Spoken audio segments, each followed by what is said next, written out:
There was 5 of us boys.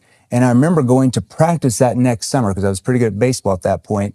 And I had those Walmart shoes on there, like called Voight. They were like cheap shoes. My friends all had the Nikes and the Reeboks and the Adidas shoes on. And I just remember feeling like so broke and poor. And I'm just like, I'm never going to be poor like that again. Now that sounds kind of crazy, but that freaking drove me to where I was like, I am never going to be broke or poor ever again. Doesn't mean that you have to be broke as a kid. Maybe you were extremely wealthy and everybody thought you were spoon-fed everything by your parents. And that might drive you to show everybody that they're wrong, that you really can go out on your own and make money. So it doesn't matter. There's always a chip that drives anybody. You just have to activate that chip. Number 5, this is a big one. Risk tolerance, okay? Top salespeople, they're always risk tolerant. Now, here's what I mean by that, okay? Remember when I told you about the acting coach that I went and hired, had to pay $127,000. I was 23 years old.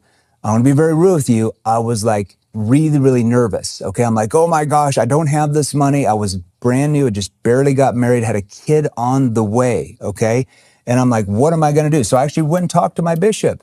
And I said, hey, I'm thinking about doing this thing. I could hire this coach. I think it could really help me, crush it in sales. I think I could do 2, 3, 5 times more income, blah, blah, blah, blah, blah. And he's like, well, do you believe that someone who has knowledge or skill that you do not possess can transfer that knowledge to you? I'm like, well, yeah, I believe that, of course. He's like, well, why are you coming to me then? You already have the answer.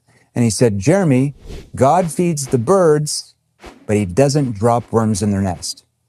God feeds the birds, but he doesn't drop worms in their nest. You got to do something. Like he gives you opportunity. He puts people in your path that are there to help you. But a lot of us do what? We get scared, we have fear, and we know we should do something, right? Have you ever been to like an event and you saw like an idea or like maybe a training program you could buy that you knew if you did it was going to completely change your results, completely change your life forever, yet you still didn't do it? Well, that's a pattern, okay? And we can help you break those patterns if you want to get into the top 1%. So my bishop helped me break my pattern that was holding me back from where I really could be. And I always ask myself this question now with any decision: which is more risky? Is it more risky for me to do nothing, keep selling the same way I always have, make the same amount of sales and the same income over and over again? Or is it more risky for me to actually go all in, get the funding, hire somebody, train them, make more sales, and my income changes forever? I mean, in reality, which is more risky, right? So that's